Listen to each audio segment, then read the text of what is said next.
Right, welcome back everyone. Welcome to panel 2. I hope you've enjoyed the day so far. I feel like you guys are learning what took me 10, 15 years in a day, so incredibly jealous, but also feeling really privileged to be able to give you guys this opportunity. So this next section is about hitting the road. So for artists like yourselves, one of the most exciting things is getting out on the road, playing shows, going to different cities and towns, jumping in a smelly car or a tour bus, late night parties after the gigs, and being able to go out and show your music to new people, friends, and fans. Now, this section we're going to talk about how you might be able to do some of those things, how you might be able to approach a promoter, approach a venue, and get out there. So, let's have a talk about what the process is going to actually be. But first of all, we'll get our panellists to introduce themselves. So, Geoff, would you like to start first? Hi, I'm Geoff, and I'm an Aquarius. I'm Geoff. I run the Wedgewood Rooms in Southsea. Been there for many years. Before that, I did various other things. But in terms of music, I used to be a sound tech, and I also did some tour managing. I have lived a life. Nice. I could tell he was an Aquarius as well. He's got that vibe. Elle. Hi, I'm Elle, Libra. I started as a musician and have ended up as a studio owner, and I've gone through festival booking, tour booking, being relentlessly keen and showing up at things for years, and I've ended up here, so yeah. Welcome. Great time. And Ella. Do I need to press that? No, I think you're good. So I'm Ella, but also Elle, actually. So L2. I'm a local promoter in the area, but I run a night called Neu Waves. It's a bi-weekly live music night on a Thursday at the Deco. So every other Thursday we have 3 bands come and play, and we try and showcase local and emerging artists from like all over the world. But there is a focus on trying to give that platform to local artists. So that's what I do. Amazing. What a great panel. Okay, so first step to live shows. One. For artists who haven't played many shows or they're just starting out, where do you think they should begin on getting shows? I mean, start where you are, I would say.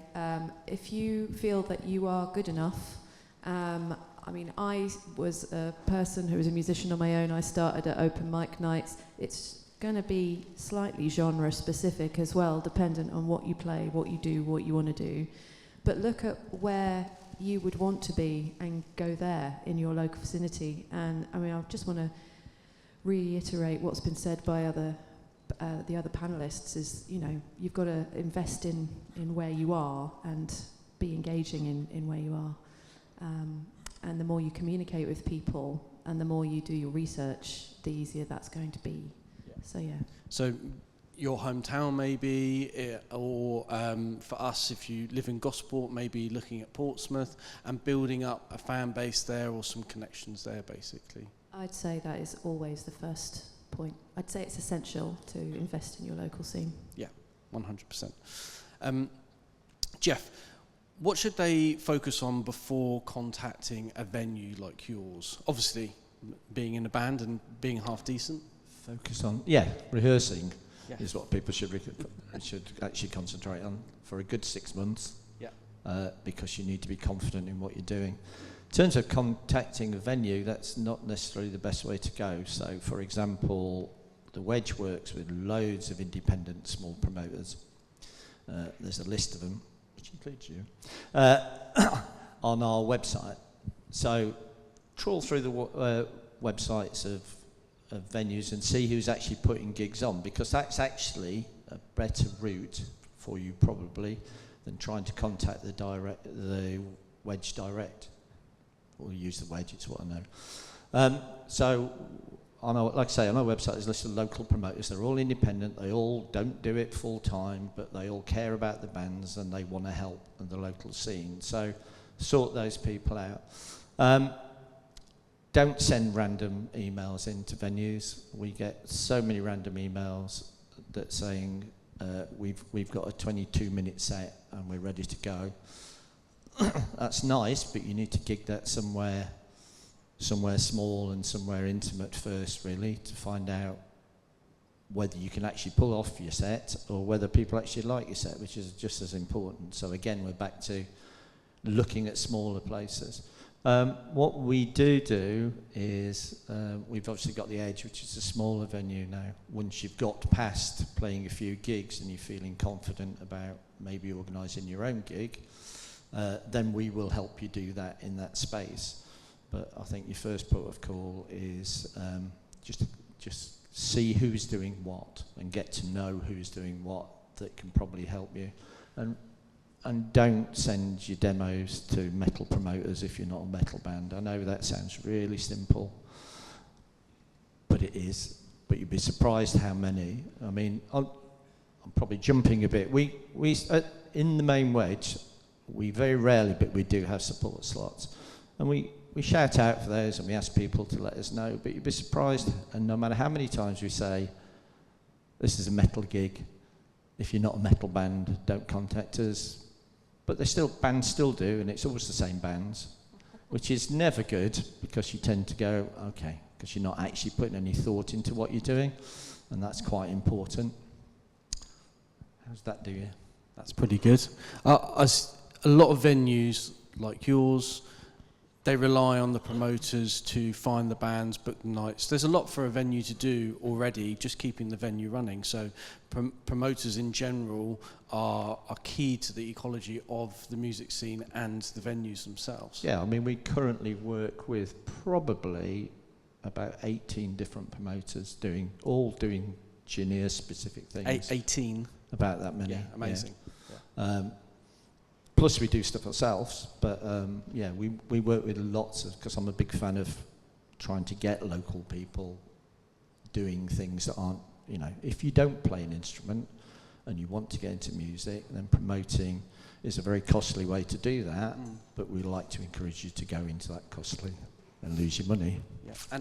And having so many different promoters means that no matter pretty much what band you're in or what style you're playing in or what genre you're doing, there's going to be an opportunity for you there. And if there isn't, start your own. Yeah. Like, be the change you want to be. If you can't see your genre represented, then go and find a small venue and start learning how to promote, If no one will book you, book yourself and then get a couple of other people. If you're no good, you'll find out fairly quickly.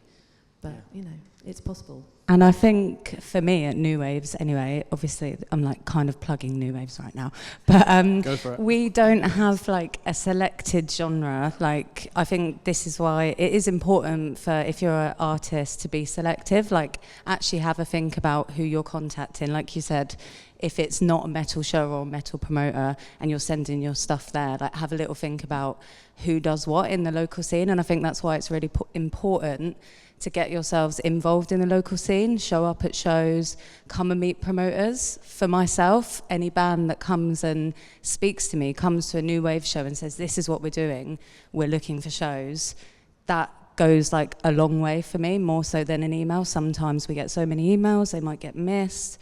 Come and introduce yourself. And at Neu Waves, we've got a broad range of genres, so don't be afraid to reach out. Yeah, absolutely spot on. And for me, I promote a little bit as well, and it's so important to get to know some of the acts before you put them on.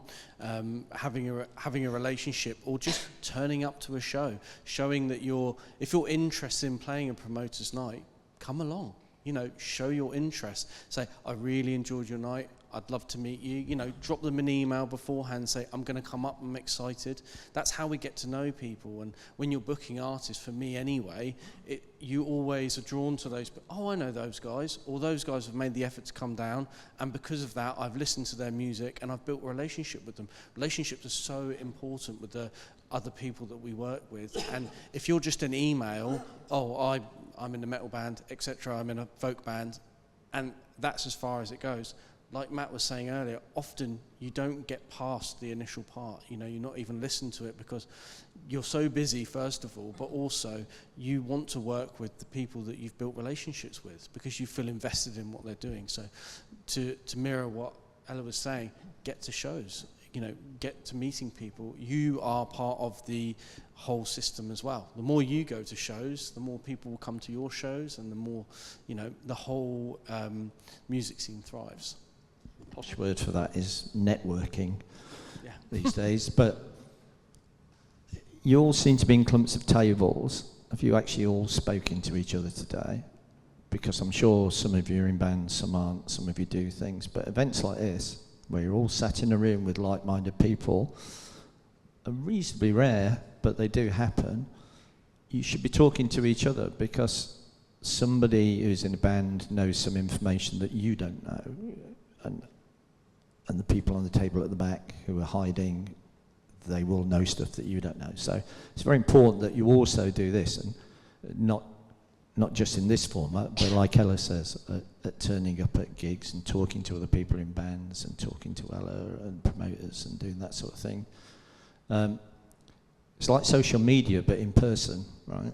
So, well, it's as important, especially if you're starting off, It's like contributing to your scene more than you take is really important, because if people are only ever on the take, like doing what they want for them rather than contributing for something that's for everybody, then that's a lonely, cold place to exist in. But one of you might have a garage with a PA in it, and another one might have an uncle who runs a pub, and suddenly you've got a venue where you can start doing stuff. You never know where the next conversation is going to take you. And I say that as a person with really quite serious social anxiety, right? It is not easy, I fully get that, but it can be very, very worthwhile.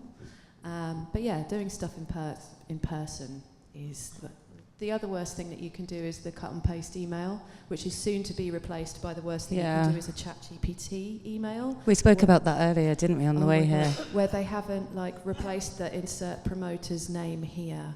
And it's not everybody. Or it's a different font, or it's in bold, or something. It's obvious. Yeah. It's so obvious, and it's so off-putting as well. Yeah. Because, like the guys in the panel before, Matt was saying, it doesn't feel personal to you. If they haven't taken if you haven't taken the time to find out about us, we don't want to find out. Spend the time to find out about you. Yeah. It's mutual. And it's not that we're not interested in it, but I've in the past. This is just a bad example, but I've had an email come through. And it said, dear, and it was a different promoter, and I was I think personalising it and knowing who that you're speaking to and making that effort to have that relationship goes a long way. And it works both ways, obviously, promoter to band as well, but I think that's quite important. Absolutely. And also, when you're a bigger act and you're playing more shows and maybe you've got a wider number of people that you need to speak to, you will have multiple people in an email chain, whatever. Yeah. But if you're a small band just starting out, those initial person-to-person contacts are so important, just like you were saying, knowing the person. Just email me. Email the person and say, hi, I don't know you, but... Because I will go above and beyond when someone actually emails me, because it's become quite a rarity. And I'm like, oh, I see you. Yes, I will speak to you, because you have personally emailed 30 people today, and I know that you've sat there and done that. And you might even have read the website, and you might even know my name. And oh my God, you've done the work. Who so you've I'll worked with, do some work rather than sitting there going, delete. Yeah. Yeah. Great. So, Ella, as you're booking quite regularly, what makes it appealing to you, or what jumps out to you when a new artist, say they've done a bit of their homework and they've said, I've been down to a show, love what you do, I would love to come and play. What makes it appealing for you to book them? So I think for me, it's kind of what we've just said, that personalisation, and who you're speaking to. Maybe you've come down to a show, my name. I think that's always quite a nice touch. But for me, it's having something to offer that I can actually act on, rather than just we just want to book a show. Have you got anything that you can show me? Have you got social media links? It doesn't need to be a wild social media but just like, do you have links to any music? I know a lot of artists just starting out, you might not have anything recorded, and you might not have any demos, but if you do, great. But any live videos, like anything that I can kind of see and understand like what you're about as a band. Photos, a little bio, just like this is what we do, this is our genre, anything like that, then I understand what you're about and I can kind of listen to it and see if any of the shows fit. I think that for a start. Would you say even if something as basic as your iPhone in your rehearsal or at home, a video, yeah, like, can they send that over? I've had a few bands and they're like, we haven't got anything recorded, like, but I'd love to listen to see like what you guys are about and what the music sounds like. And they'll be like, this is something we recorded like at home, or this is something we recorded in the studio. And you kind of get a taste for what it will be like and where that could fit into one of like my nights. I think that's helpful, like having something to show, like this is what we're about. Yeah, brilliant. One of the acts that record with us, I like whatever your opinion on their style choices, because they're kind of they're a heavier band. Like not everyone's going to be into that particular fashion, but their consistency is amazing. As a promoter, I had access to high-res shots. I had access to their email. I had access to like their social media, and it had a consistent brand image all the way down. It was, you know, it wasn't loads of images, but you could tell it was the same band, and it was like, yeah, it's just like dunk, dunk, dunk, dunk, dunk, dunk, dunk. All of those dots joined up really nicely. Yeah. It was easy, and they had been true to who they were, and their music was great, which helps. Yeah. They've got their ducks in a row. Consistent. Say again? They've got their ducks in a row, basically. All those ducks are well in a line, yeah. And I think as well, I don't know if I'm going to articulate this very well, but authenticity is quite important. And I think when you're trying to start out, you're maybe like a new band, you don't have to give the promoter exactly what they want. Like I'm open to listening to any kind of music, putting on any types of bands, like really. But yeah, don't try and like be another band or tailor yourself to what you think people want. Like just be yourself, and I think that also like makes me more willing, not more willing to book, but like I can see that you're doing your thing and what you want to do. I think authenticity is a good one as well. Yeah, especially in an age of social media where I think people can try really hard to just like latch onto a trend, and then but in the music world your authenticity is like your art, it's like what you're doing is really, really important. You can use social media as another way to express yourself authentically.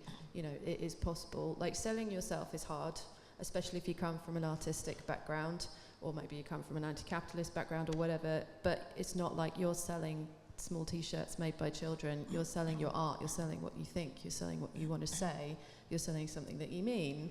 You know, you want people to hear that, you want to be able to communicate that, and the way that that's done these days is different to how it used to be. But that doesn't mean that you can't be authentic and communicate in your way and make it work for you. It's just another medium for you to be able to translate what you want to say through, you know.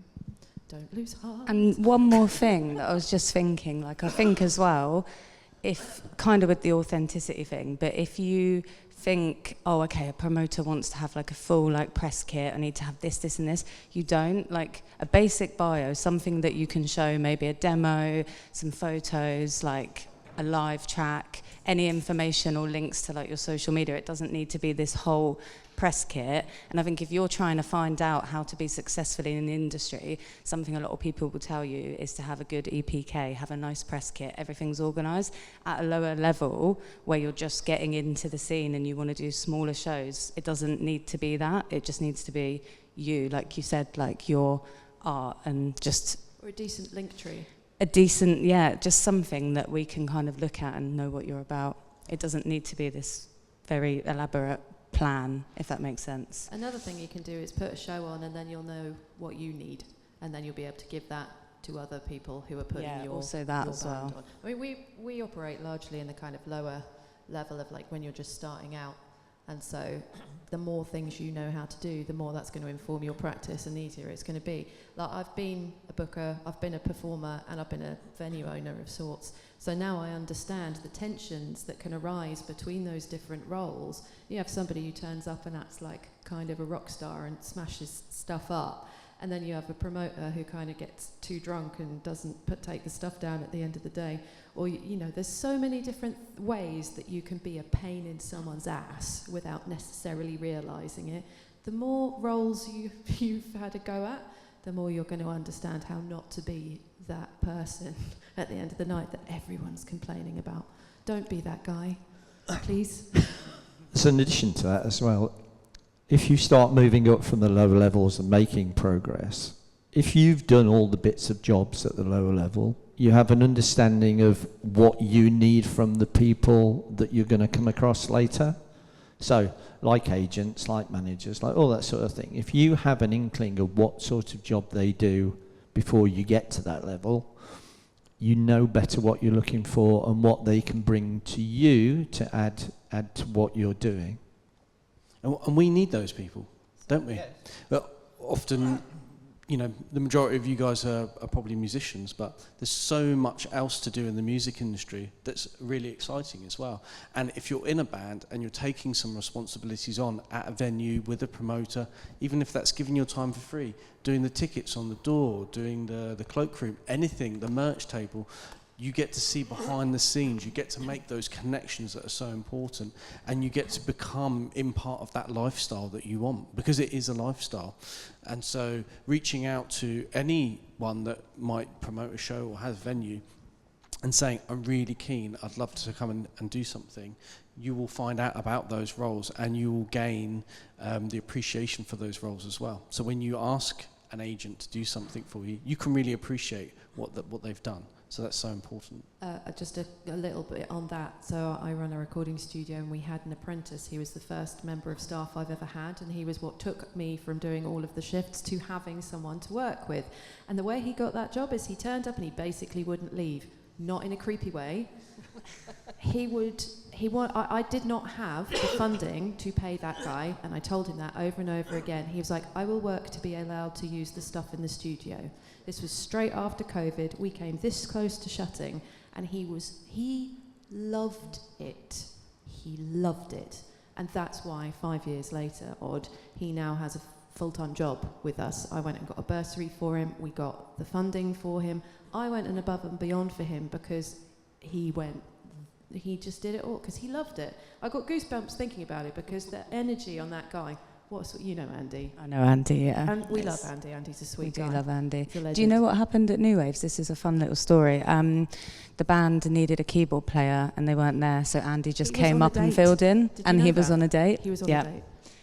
As you can see, when you're Andy, I don't know Andy, but I'd like to. When you're Andy, and be more Andy, he's come and he's invested his time and he's showed you that he really loves it and he's aspirational. He really wants to do that stuff. These ladies are going to do anything for this guy, you know, and that's the kind of team and network that you want. After a few years, we're finding you jobs, we're helping you get grants, we're training you so that you can survive and thrive in the music industry. We would do so much for those people because we know and we see how hard they've worked and we've done it ourselves. Yeah. So we always want to give back. And I think that's whenever I speak to anyone like you guys, they always want to help. Yeah, it's not always possible straight away, but they do want to help. And even if it's at the lowest level, we are so passionate about the music industry and the music scene that we want these things to happen and we want to provide opportunities for you. So again, to reiterate, get in contact, get involved. It's so important. Elle, when you've played your town, because you have some experience in this, when you've played your town, you've played the Wedgewood Rooms, which is the most prestigious venue in Portsmouth. You've done all of those things. You've played the small shows. When you want to start reaching out into other places, how do you go about that? When is it time to do that? I can tell you what I did. Please do. Okay, so I would go to Brighton, I would go to Southampton, and I went to other gigs, and I played in the DIY punk community. Now, we're very lucky that there is a worldwide sort of network within that genre, but it sort of included folk as well. So, I mean, that's a whole other conversation. I could sit up here for hours and talk to you about that, but I'm going to talk to you about tour booking, random shows in a place where you don't know. I normally phone up the coolest looking record shop and I ask them who is putting on small grassroots shows in that area. I will ask them about what genres they put on. I'll ask them, are there any cool pubs? Is there anyone where, like, you know, and this is where, like, smaller stuff where labels aren't really involved, agents aren't really involved. This is you and a telephone, right? I don't like the phone, but it's a useful tool for phoning businesses, like, you know, record shops and stuff like that. They'll have in stores. You have to do it now up to like 3 months ahead. It used to be with the level of gigs that I'm talking about right now, you could do it a month ahead, but even tiny venues are booking up to 3 months ahead. So big venues, like you need to, I do a monthly event with Geoff, and now I have to message him months in advance because you'll be booked up like 6 months in advance. We've got things booked in for October next year. Yeah, so, you know, you got to get ahead of it, even if you're small these days. So give it 3 months at least, and then you'll more likely be able to plan a route. Get Google Maps, add the destinations, try not to spend all your money on petrol by not planning your route properly, and get on the phone and ask other bands who come through your town where they have played. There are memes out there which have the social handle of every small level promoter. The one I'm thinking of particularly is in the hardcore scene, and it's got them all over this picture of the British Isles, right? If that promoter's putting on shows in that town, you can bet that someone else is doing it as well. So if that genre's not working for you, another one will. You can message them and you can ask. And it's just about, if you do a flat copy-paste, no one's going to care. But if you just reach out, like it's just a person, if they're a dick, then you didn't want to play for them anyway. Just be a person to people. Be respectful of people. Like, they're probably sound. Don't let your fear make you like put a front on and stuff like that. It doesn't help. So yeah, just get on the phone to cool record shops, skate parks, wherever you want to go. Anything where young people are hanging out. It comes back to connections again, and it comes back to planning all the time. And more than ever, you need to plan so much more in advance. And venues, as we know, can be struggling, and so they want to book things up way in advance so they know, great, I've got a plan, this is going to happen, I've got plenty of time to promote it. And yeah, I love that idea of making a roadmap, you know, and we're going to go all the way along, all these different promoters, and yeah, just give them a call or give them an email. I know a lot of people who've got spreadsheets on the go, and if you're nice to them, they'll share them. And on the subject of that, possibly one of the worst things you can do is actually ask a venue for a Friday or Saturday night, because they're the things that'll be. I know what we're doing every Friday and Saturday until August next year. So be realistic about when you want to play as much as. And venues are more likely to have space midweek than they are at the weekends. And want you there. And that's what you're ready for. You're ready for a Wednesday night in Bristol. You know, you're not ready for a Saturday night yet. So yeah, Geoff, you've undoubtedly seen many, many shows over the years at the Wedge and other places. What makes a memorable live performance for you? Now there's a question, isn't it? I mean, they turn up my on musical time. taste. Yeah, I mean, if you want the basic stuff, bands turning up on time. Bands not, and I'll quote, not being dicks. You'd be surprised, I was saying earlier, we actually threw a German band out for throwing milk all around the dressing room, semi-naked, at 1 o'clock in the morning because they were being dicks. Sounds funny. It does sound funny, Reality. but it's not a way to behave. Most, and again, I mentioned earlier, we used to tour manage bands, and there's one band I worked with, and I used to make them tidy the dressing room. Just tidy it, just put everything in the bin before we left. It's a simple thing, but it was just a thing we did. We went back to one venue 18 months later, and the first thing somebody said to us, "You're the band that tidied the dressing room." So it's things like that make an impression on specifically venues. In terms of, again, back to, just to put some perspective on it, in terms of local supports, like I said, we don't have many. And obviously we do if we do, we get the ones that fit the genre of the artists that play in.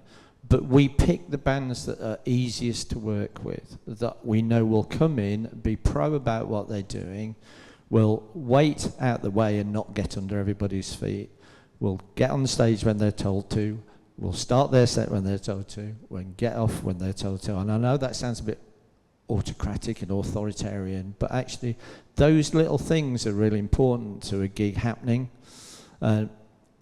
So coming in with that sort of headset where you're going to be helpful, that's the best approach you can take if you turn up at a venue, I think. And talk to the engineers, talk to the people that work there. And again, we're back to practicing those networking skills. But talk to people who actually work at the venue, and people will tell you what they need you to do and where to be, and you won't feel so uncomfortable about being in there. And it should make for a better show. And going back, that the place that you learn that is at the small shows. You know, it's at the smaller promoter shows, and it's by working. That's how you learn the etiquette. And trust me, if you come along and behave like a dick, or you do something, we don't want to work with you again, because there's so many other people out there that want to be in these venues and play these shows. You've got to be on top of your game. You've got to be on time, which most of you weren't today. You know, you've got to be polite. You've got to be prepared. You've got to not be out drinking till 3 a.m. If you really, really want to be a musician and you really want to take it seriously, do so and show us that in buckets again and again and again. And that's how you make it, because there's so many musicians, so many musicians, but there's very few that are putting in the effort to do all of the things that we talk about, and they're the ones that will be successful. I would say save your arrogance for your performance, because it'll be a lot better. Yeah, that's what we want to see. We want to see the characters. We want to see the authenticity. We want to see all of that on stage. We don't want to see it in a milky dressing room or you turning up an hour late, because you will piss off everybody. You'll piss off the sound guy, the lighting guy, the promoter, the bands that don't get their sound check properly. So yes, and don't believe we don't talk, because we do all talk. Yeah. And also, if you're in a position where you've got an agent, the promoter will get back to the agent if you didn't behave yourself. Yeah. It's, you know, sounds really bad, but yeah, just be helpful. It's true, because we do all know each other. It's a big community. It's a big network. We all rely on each other, like all of you guys rely on your fans and part of your team as well. You know, I would never have a band that was awful, and then if I saw them at another show, not say, look, just a heads up, this is part of the issue that we had, just wanted to give you a heads up. Not saying don't book that band, I'm just saying I had a couple of milky problems. Also, all of the successful musicians that I've met in my life, I mean, I toured with Mitski, and I met a bunch of people on that tour, and all of them were professional, good, friendly people. They go and they do their job and they work really hard, and they are as charming to the sound guy, they're as charming to the person behind the bar as they are to the promoter. They don't go around throwing their ego around all over the place. Now, we all know that there are people out there in the industry who've got famous and who do, you know, those people exist, but the vast majority of famous people that I've met are completely charming to everybody, and they're there to do a job. And they might be really cool and they might be a bit nuts, but they're still charming to everybody. So, you know, judge them on how they treat the service staff. Yeah. And you can't help but fall in love with those people and be their biggest supporters and go to their shows yourself and just want that person. I'm sure all of you. I'll give them my money. Sorry? I'd give them my money. Yeah. I'm sure all you guys would love to have people banging on about you, raving about you, calling up someone and say, have you heard about this band or this artist? And that's what we will do if you do all of those things. And just one more point. I think as well, for a lot of, like, if you're just starting out or it's like your first few gigs and you're open support, like maybe you're playing first, I know sometimes people have to shoot off or they have to go and do other things, but stick around for the other bands. Like, there's other local bands that are also there that need your support, and that's kind of like about the community building. It's networking for you guys, and it helps like build that scene. Stick around, have a beer with them, have a chat with the promoter after. Like, don't just have to shoot off after your set. I know sometimes circumstances means that has to happen, but I think that's an important thing as well. And also equipment. Let people know what you need. If you need to use backline, bring what you know that you need. Don't just turn up and expect there to be a keyboard stand and you haven't told me and there isn't one, and then we have to use a small stool. And just so you know, heads and breakables, if someone shares that with you, they are an angel, right? Yes. They are an angel. Like, do never, ever expect to use people's heads and breakables. Never just turn up to a gig without any gear and expect everything to be there for you. If someone's really lovely, they will share it with you. And if you're super nice and very, very apologetic, it's more likely that they are going to share it with you. But if you just, people are touring. Like, replacing tubes on amps is really expensive. Imagine they've got to go to France tomorrow, and then suddenly they've got the worry of someone having cranked their amp up, been an absolute rock star about the whole thing, and have broken it when they're halfway through a 6-week tour. That's why people don't lend equipment. So if someone says no, respect it. Just prepare for what you better. might need to have. Yeah. And on similar vein, from a venue point of view, we don't have jack-to-jack leads for guitarists. That's not our job. Head over the road. So please bring them with you. So I've met so many guitarists that don't have a jack-to-jack lead. It is crazy. It's crazy. I remember, bless him, a lad came and played a festival for us, and he didn't have one. And I was just like, but dude, you're a guitarist. How do you play your guitar normally? And you should, with all properly prepared gigs or whatever, you'll get an advance. And when I do a festival, I'll tell you what backline's going to be there, or I'll say to you, what backline do you lead? But that does not include a jack lead. Although, to be fair, we always carry jack leads because it always happens. That's why I started selling them. I'm making an absolute fortune. That's a businesswoman right there, everyone. Please read your advance emails. Please, for the love of God, read your advance emails. That is all. And if you don't know what advancing is, because some of you might not, advancing basically means you'll get an email from a promoter or a venue or someone who's running the show, and it says where it is, what time it's going to be, when you have to arrive by, all of those things that are really, really important, and you would hopefully, in return, send them your tech spec. And that normally means a bit more like Dave's on guitar. Yeah, because that's not much of a Nobody wants to know what pedals you've got. No. Nobody's interested in what pedals you've got. Apart from another nerdy guitar, of which guitarist, which of there is many. But we do need to know, and I've got a basic floor plan, tech spec. So if anybody wants that, I can email it to you, and you can just draw in where you guys go, what monitors you need, all the instruments you've got. It makes life on the day so much easier. And in all this networking, you've met some technical people, so you need to buy them a beer and get them to write you a channel list as well. It just helps the gig end of things if everybody knows what's coming and what to expect. Yeah. And they want to do it because it makes their life easier as well. If you have a full channel list, nobody wants to see someone pulling their hair out because the band hasn't told them exactly what they're going to be doing on stage, and they're quickly between a 10 or 15 minute changeover having to. We had a band recently and they changed everything on the night. Don't do that as well. That's horrendous. Okay, so Ella, what's the expectation? Or can you give us some idea what the expectation might be around travel expenses, payment, and costs and stuff like that? Now, as a promoter ourselves, a lot of it comes from ticket sales, obviously. That's where we get the money from. So, and ticket sales don't always reflect on, what we want to pay the artists as well. So what do you feel like at the very beginning, your first kind of under 10 shows, what should you be asking for, if anything? Well, it's a difficult one because I don't think any artist should be expected to play for free. That's not like an expectation, and a lot of promoters work in different ways. So some people might offer you like a flat fee, so they might say, okay, it's £30 or £50 for this performance, do you agree to that? And that might be something that you agree to before. When you're maybe working with an agent or you have a manager, that's probably after 10 shows actually by that point. But You might agree to like a deal potentially. So depending on how many tickets we sell, you're either going to get this rate or you might get slightly more.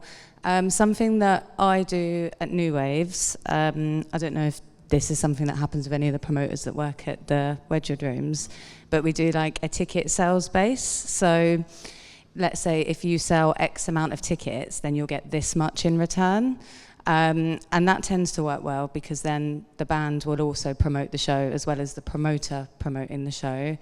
So it's hard to put like a specific figure, I guess, on the expectation. I don't know how you do things, but that's how we tend to do it with local bands so that everyone does get paid something. That's how I work anyway. For me, that's the important bit. Everybody does get paid something. Something, yeah. Because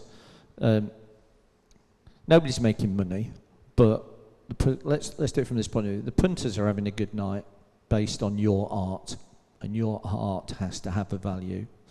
Doesn't matter how much that value is, but you should be aware of that. So you shouldn't be going in and asking, you're playing a small pub and asking for £300, but there's no reason why you can't go in and ask for a small amount of money that covers your costs if you want to do the gig. I mean, everybody that plays the Wedge since day one, as far as I'm aware, like it could be misproved, but as far as I'm aware, gets paid no matter where they are on the bill. Different amount, like Ellis says, different amounts of different things, but somebody gets something, and that's important that you do that. If you choose to do free gigs, that's your choice, but you need to decide whether you're doing the free gig for yourself to get some gig practice, or whether you're doing the free gig and somebody somewhere is making some money out of what you're doing. And that's important. It's quite serious, but it's quite important. It's such a tricky topic because venues in general, it is difficult. And if you've ever tried to put on a show yourself, even to get your best friend to come along to your show and buy a ticket for £3 or £5 is so difficult. And I think something to remember is we are all in this together. You know, none of us rocked up in a Rolls Royce today, and we're certainly not off to Spain next week. But as Geoff was saying, your art does have a price, but that can look like lots of different things. And so I think it's very fair to say, look, we're going to be travelling from A to B. Can you cover our travel costs? I think most promoters would be happy with that. You also have to remember that payment often reflects on how many people you bring to a show. And we want to put on amazing bands, but if you don't bring anybody to shows, it can make it really, really difficult. Even if we have a group of people that regularly come to our nights because they're popular and what you do is great, and even if they don't know the act, they know Ella books great acts, I love the night, I love the atmosphere, that's why I'm going to go. But you also need to bring people as well, and that's what I mean by we're in it together. We have to promote it together. You have to get on social media and do stuff. We have to work collectively. As we do better, you do better as well. Yeah, and I think don't be like afraid to ask about payment or ask about like covering travel costs and stuff like that, because it doesn't work that way for myself, but for some promoters, if you haven't had that conversation, there might be an expectation that you think you're going to get paid, but you're not going to get paid. It's just don't be afraid to have those kind of conversations. And like you said, it might not always be a large amount of money. There's quite a lot of costs involved in putting on a gig, and there isn't that much money in it. Like, you're not going to be making a lot of money, you'll be covering your costs potentially. But yeah, don't be afraid to ask about that. I would actually get used to asking that fairly early on. Like, I spent a long time playing for free just because I was like, oh, you know, that's what you pay for, like, being in the room or whatever. But actually, I think one of the first, it's okay to get your costs covered. And, you know, if everyone else is making some money, then you should get your costs covered as well. So but always be very polite about it. Just be like, oh, that's amazing. Thank you so much for asking. What's your budget for fee? I get asked by the council to provide artists to play at events for them. And I'm like, great, what's the budget for fee? 0. There's never a budget for fee. And so I'm like, I'm really sorry, I work with professional acts and people who are trying to make it work. There's no way, I'm not going to put you forward for an event that doesn't pay. but good luck. Thank you so much for asking. Like, you know. I would say the small caveat on that is if you've got a friend or if you're putting on a show, your band yourself, and you're not charging an entrance fee, and it's to get all of your band together and help build a scene, then help each other out. Do it for free. You're going to be playing with your mates. If the promoter is a friend and they're trying to build a scene or do something, help each other out. They probably have no budget. They've probably spent 50 hours getting the show ready. You guys are going to come up for the evening. Hopefully it's good all round. So yes, we should always get into the habit of asking what the fee might be or what it looks like, but also don't forget, if one of your close friends that's like supported your band says, oh, I'm going to do a gig, do you want to come and play? Like, I'm going to hire the PA and do everything, but it's free. I don't think you should be like, can I have 50 quid, mate?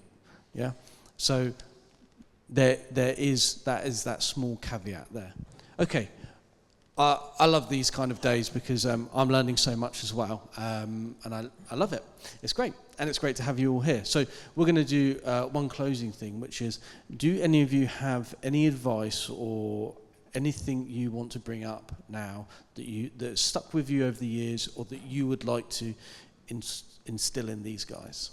Geoff, anything? No milk. Don't be a dick. Yeah. Yep. That's pretty. Yeah, I try and do that. I think that works for everybody on every level.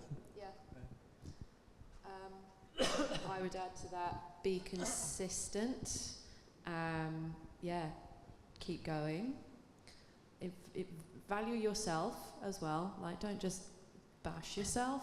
Like, there's a lot of artists that I've seen in small towns who drink so much that they end up completely wasting their potential. Don't, if you can possibly help it, do that, because the world deserves to see you. Like, get out there. Make sure what you're doing is based in reality, not a kind of rock and roll fantasy. Yeah, and I think that goes back to what I was saying about be authentic and be what you want to be as a band. Don't try and be another band. Don't try and do what you think people want to see. If you be the band that you want to be and put out the music that you want to put out, that goes a long way. And I think, persevere as well. Like, just if you don't hear back from me, contact me again. Try and come down to one of the gigs. Personal. Speak to me. It isn't personal, and sometimes it can be taken as personal because I'll get so many emails from different artists or Instagram messages, and I won't always catch those or be able to reply because this isn't my full-time job. I have a full-time job as well. This is just my love and fun, which is probably the same for a lot of you guys in the room performing. So persevere, reach out, come down, speak to me. Don't be afraid. Yeah, Ella is like literally the only person who doesn't get paid. So we love you. Thank you. Great. Thank you so much, guys. Today is the biggest info dump ever. And if you're like me, you're taking in 10% of it and wishing you remembered the other 90%. Well, we've got you covered because we've filmed today, we've recorded today, so you can listen to the audio back, you can watch the video back. I will, as long as you bought a ticket today and gave us your email address, I will email that out to you and you can go back over that. If there's something that you thought, that was really poignant, but I can't remember who said it or when, you can go back through that. You get to keep it forever. So we're going to break for lunch now. Hopefully pizzas will be ready because I'm Hank Marvin.